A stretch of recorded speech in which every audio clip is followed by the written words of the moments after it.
They don't knock loudly. They don't scream or force their way inside. They just stand there, waiting. Pale faces, calm eyes completely black. Stories of the black-eyed children have surfaced for decades. Always the same request. Always the same fear. Tonight we're examining these stories and why they began, and why so many people swear they're real. I'm Van Holsing, and you're listening to Life, the Universe, and Everything in Between. This next tale is a fictional tale, just to set the mood right, to give you an idea what the typical urban legend sounds like. I hope you enjoy it. You know that feeling you get when you're the only one awake in the sleeping world? That unnatural stillness that settles over a house like the world forgot to breathe. I used to like it. I'm a freelance coder. I work the graveyard shift by choice. It's quiet, no distractions, or at least that's what I used to tell myself. It was a Tuesday, middle of January. One of those nights where the cold seemed to seep through the glass of the windows. My dog, a boxer named Buster, was dead to the world on a rug behind my desk. The only light in the house was from the glow of my monitors, and the dim ember light from the stove clock in the kitchen. The first knock didn't even register. I thought it was the house settling, or maybe a branch catching the gutter. Buster didn't bark. That was the first thing that hit me as wrong. He's a protector. He barks at the mailman, the wind, the neighbor's cat, but tonight, he just whimpered. A low, vibrating sound in the back of his throat. He didn't even get up. He just crawled under my desk, pressing his weight up against my legs, shivering. I pushed back from my desk, and the floorboards groaned, a sound that felt deafening in the silence. "Who's there?" I called out. My voice sounded thin, echoing down the hallway towards the front door. No answer, just the wind whistling through the weather stripping. I walked to the hall. I didn't turn on the lights, I don't know why. Maybe just some part of me didn't want to be seen. I reached the door and looked through the peephole. There were two of them standing on my porch in the dead of winter. A tall kid, maybe 12, a smaller one, barely 7. They weren't wearing coats, just thin dark hoodies. They weren't shivering despite the frost visible on the porch railing. They stood perfectly still, chins tucked into their chest. "Hey," I said through the door. "It's 3 a.m. You kids okay? You lost?" The tall one didn't look up, but he spoke. His voice was wrong. It didn't have the cracks of a preteen or the lightness of a child. It was flat, level, like a digital assistant reading a script. "Our parents left us behind. We are very cold. We need to come in and wait for them." I felt adrenaline surge through my body, but not the helpful kind. It was the kind that makes your stomach turn. "I can't let you in, kid. Tell me your parents' number. I'll call them for you. Or I'll call the police. They can help you get home." "No police. They won't understand. We just need to come in. We won't be long. Just open the door."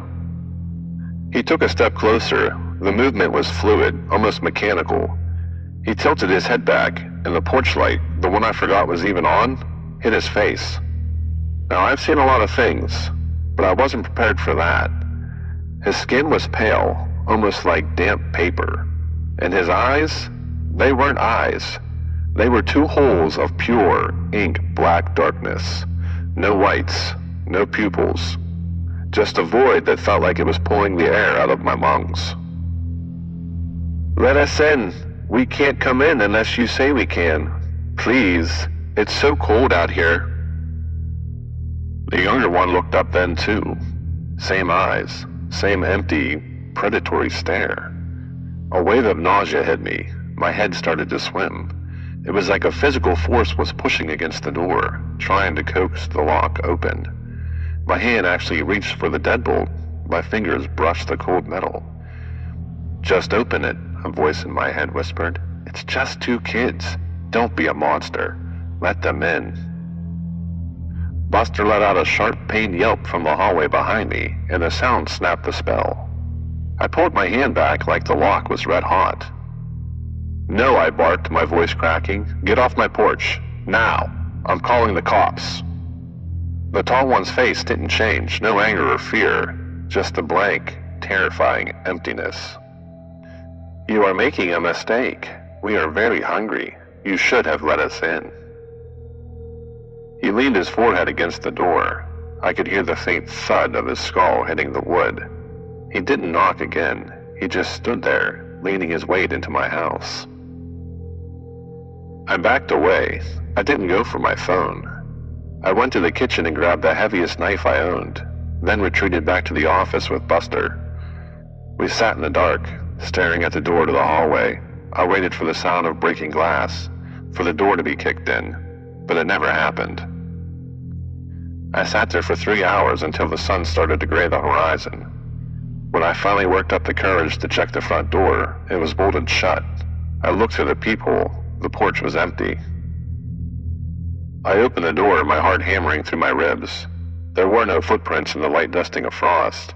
No signs of anyone being there at all, except for one thing.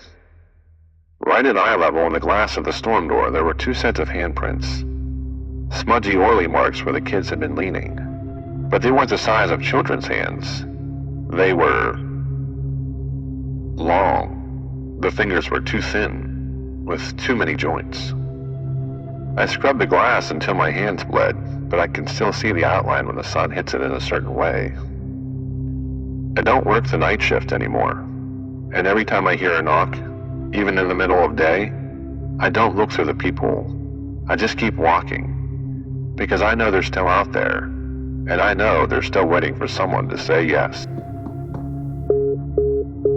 It's easy to dismiss a story like that just as another campfire tale for the digital age. But the phenomenon of the black-eyed children, or BEKs, has a history that's surprisingly consistent, even if it is shrouded in mystery. The modern legend officially began in 1996. A journalist named Brian Bethel was parked outside a movie theater in Abilene, Texas, when he was approached by 2 kids in hoodies. His account, which he shared on an internet mailing list a couple years later, contains every hallmark we recognize today. The overwhelming sense of dread, the request for a ride, the vampire role, where they seem to need permission to enter your space, and of course, those bottomless black eyes. But is this just an internet invention? If you dig deeper into folklore, you'll find older echoes of these entities. Some researchers point to the hidden people of the Celtic myth, or the star people of the indigenous legends, beings that look almost human but feel entirely alien. In the 1950s and 60s, there were the reports of Men in Black. Not the movie version, but strange pale men in black suits who would knock on the doors of UFO witnesses. They spoke in the same monotone, robotic cadence, and left people feeling physically ill. So what exactly are they? Well, here's the paranormal theory. Some believe they are a type of demon or earthbound spirit that feeds on fear. This would explain why they can't enter a home without an invitation, a classic role of demonology. Others suggest they are alien hybrids or perhaps biological scouts sent to observe us, struggling to mimic human social cues and failing miserably. Other skeptics argue it's a psychological trick, a manifestation of our primal fear, the uncanny. When something looks human but behaves like a predator, our brains trigger a massive shot of adrenaline, which might actually distort our perception of their eyes. Whatever the truth is, the reports haven't stopped. From the suburbs of England to the rural roads of the Pacific Northwest, people are still reporting that quiet, rhythmic knock in the middle of the night. They always ask for help. They always want to come in. But if you ever find yourself looking into a pair of eyes like a midnight sea, remember the stories and keep the door locked. I hope you've enjoyed this Lore and Legends episode of The Black-Eyed Children. I know I did. If you got a spooky story you'd like to share, I'd love to hear it. You can reach me at theinbetweenpod.com. And until next time, keep your eyes open for what lies in the in-between.